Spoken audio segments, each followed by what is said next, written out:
Ano to? Four of water energy. Parang kayo to mga babes, no? Na nafe-feel ko rito, tinatanggap niyo ito, no? This is the word acceptance here, no?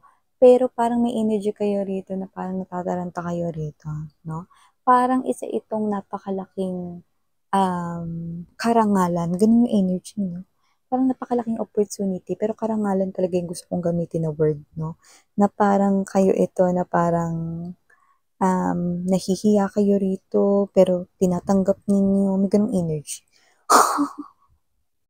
Parang gusto ko sabihin sa inyong maghulos dili ka. Yan, no?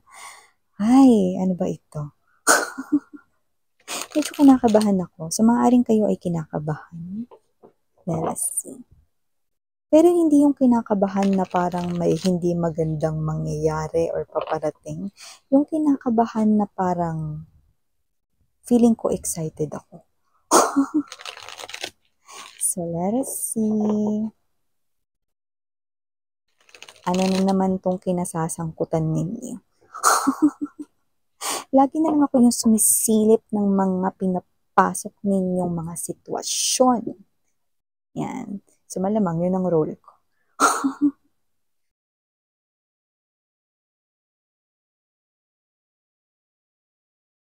Oh?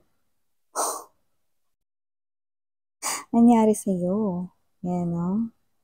May energy ka dito na parang hindi ko ma-explain. Para ka ritong kinakabahan, na-excited, kung ano-ano yung iniisip mo, marami ka ritong fantasies, no?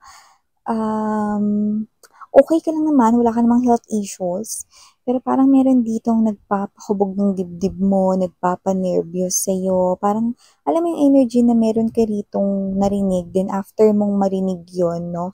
Yung ang dami mo nang naisip. Grabe, no?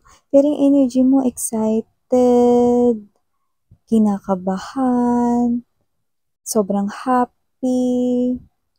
Yeah, anyari sa'yo? Let us see. I'm curious right here. Moon energy. Okay. Oh, the Ace of Water. Okay. I just heard invitation. Maybe someone here invited you. Okay. Ace of Water, you like this person. You're special. Para rin sa kanya. And I do feel na parang kayo na. Okay, pwedeng mag-on na kayo, kayo na, officially kayo na, no? Or malapit na maging kayo kind of thing, no? There's this temptation. Or in Tagalog, tukso, right? Right? Okay, this is about your fantasies. Look at that. See, Seven of Water, no? These are talking about your fantasies right here. Now, let me see. Okay. Kaya naman pala, no? I go.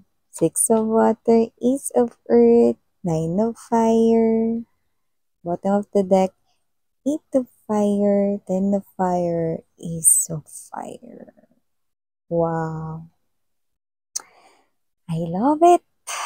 Pero kung ako yung nanay ninyo, mukhang kung nasa 20s lang yung iba sa inyo, no, uwi. Charos. So, yun nga, nawala tayo ditong gender, bae, lalaki, LGBT, everybody, welcome. Hi and hello new subscribers, my name is Yan, and to my returning tambayers, thank you sa inyong walang sawang love, support for me. And yeah, kung hindi niyo pa know sa main channel tayo, ang The High Priestess, kung saan araw-araw ay may uploads din tayo na collective readings for all signs, and kung hanap ninyo ay reading per zodiac sign, also meron din tayo dun sa ating main channel. Ang link niyan, if you haven't visited yet, the link is down below sa ating description box. Just click that link and you're on your way there, no? So, free rin kayo mag-subscribe, mag-like, mag-comment if you want, no? Thank you so much, everyone. Okay? And timeless din ito. So, pwedeng ito ay nangyari na sa iba sa inyo. Nangyayari na ngayon sa iba sa inyo. and to some of you, mangyayari pa lang in your future. Like a prediction, yes. Okay? So, you're in love with someone.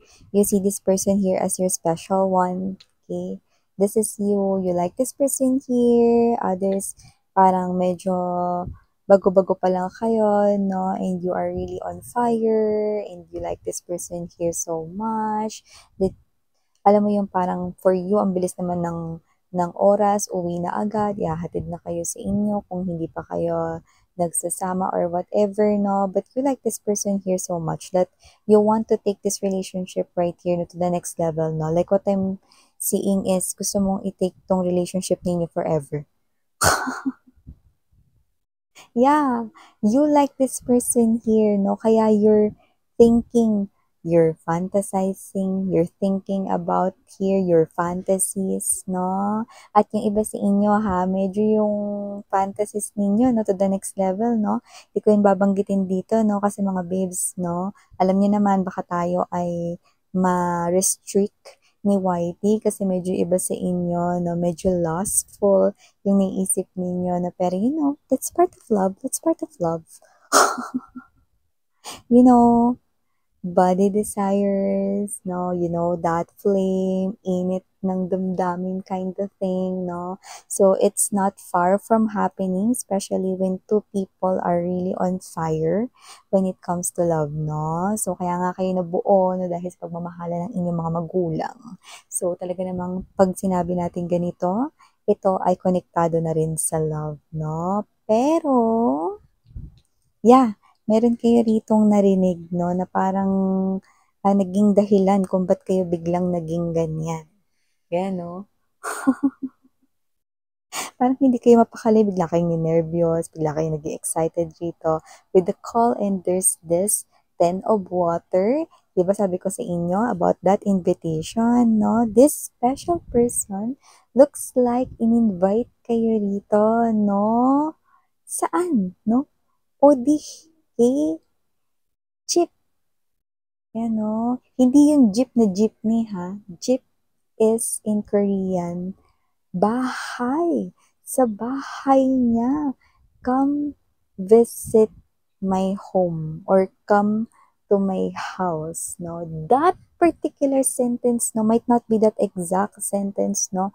Pero iniimbitahan ka niya sa kanila rito, no? Bigla na rito kumabog ang dibdib mo.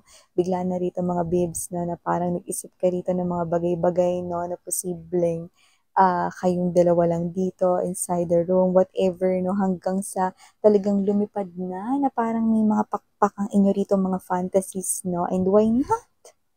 You are creating those fantasies, no, with your person right here, no. I know, hindi nyo kailangan rito i-depensa yung sarili ninyo. You're not a pervert, I know, no. You're just in love, no? At hindi lang yun, marami ka rin dito naiisip na bakit niya kaya ako iniimbitahan sa kanila, pamamanghikan na ba ito? Or talaga bang seryoso siya sa akin? Nakakakilig naman, you are in that type of energy. I feel you guys, no? I'm with your energy, no? And I'm already getting drowned sa inyong energy. You're so in love with this person right here, no? And it looks like, mga babes, no? Kung hindi ko kayo pipigilang dalawa, no, malamang sa malamang, makabuo na kayo ng bata dito. Sa paglipas lang ng mga ilang linggo, no? So, nakita ko, no, that this person here, he's such a gentleman, he's such a gentlewoman right here. So, chongchicharyong. Okay? Huwag kayo masyadong, mga babes, no? Hold it.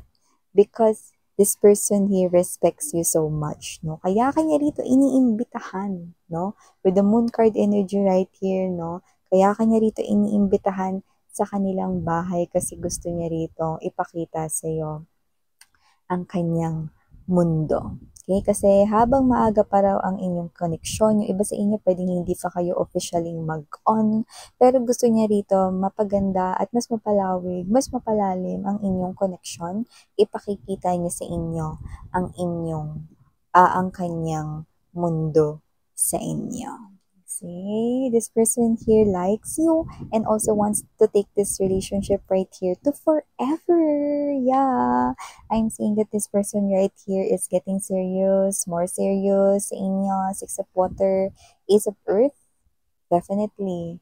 Okay, a one-woman man, a one-woman man, or a one-man woman. Ibig sabihin nun, in other words, stick to one. Someone who is faithful when it comes to his or her love, emotions, and feelings, no? So, may mga ganyan din siyang fantasies, no? Alam mo, may energy dito na pag kayong dalawa lang, wala masyado nakatingin, no? Maybe this person here, may energy dito yung iba sa inyo, no? This person here, no? Nagnakaw na to sa inyo ng kiss sa cheeks or sa inyong lips, no? Like a smack or, 2 seconds, 3 seconds kind of thing, no? When no one's watching, this person here, kagaya mo, okay?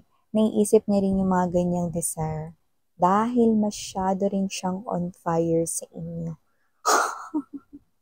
So, both of you are like this. Now, but this person here is someone who respects you, holds this, no, kanya ritong desire, no, to be with you. Okay? Sa iniisip ninyong ganyan, no. So, hindi rin yan iba sa kanyang isipan dito, no. Pero, first things first. This person wants to show you his or her real world. Welcome into my world, collective. Yan, no. Ikaw yung tinutukoy niya dito. Sa lahat ng taong nakilala ko, kapag nakikita kita, I'm seeing myself sa'yo. It's like I'm looking, okay, in front of a mirror because I'm seeing my true self when I'm with you. Your person's romantic, huh? And this person's kind of sweet, okay? And nakita ko rito na pagtatampulan rin kayo rito, no, ng asaran, no, ng inyong mga friends, no, na parang, buti pa tong dalawa na to, no? May ganun yung mga friends ninyo, no? Yung parang, alam mo, pag kayong dalawa, parang gusto ko na magka-love life ngayon na. Parang ayoko na ipagpabukas pa. So, may mga ganong klase ng energies around you, guys. Now, and with the 8 of Fire, 10 of Fire, Ace of Fire energy. Okay, another Ace. So, as you can see, you have here 3 Aces. The Ace of Cups, honey, the Ace of Earth, and the Ace of Fire is an indication that this person here wants to have that mga bagong simula, no, mga bago rito. No, alam mo yung energy na parang kung palagi na siyang pumupunta sa harap ng dagat, sa harap ng mga sceneries, magagandang landscapes, bulubundukin, no?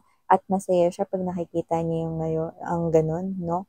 Mas masaya siya makita yung mga yon, no? Na parang it's his or her first time seeing those things kahit nakikita niya na yun, no? Because it's his or her first time to see those things na katabi ka daw niya. Wow! See? So, kung palagi na siya, mga babes, nagta-travel dito, no? Pero parang it's his or her first time to feel, no? Yung mas masaya palang mag-travel pagkasama kanya, no? So, nakita ko dito na parang ang lahat ay magiging first ulit sa pakiramdam dahil kasama kanya. No? So, nakita ko dito na wala siya rito ang ililihim sa inyo. Kung may gusto kang itanong, ready siya na sabihin yan sa inyo, no?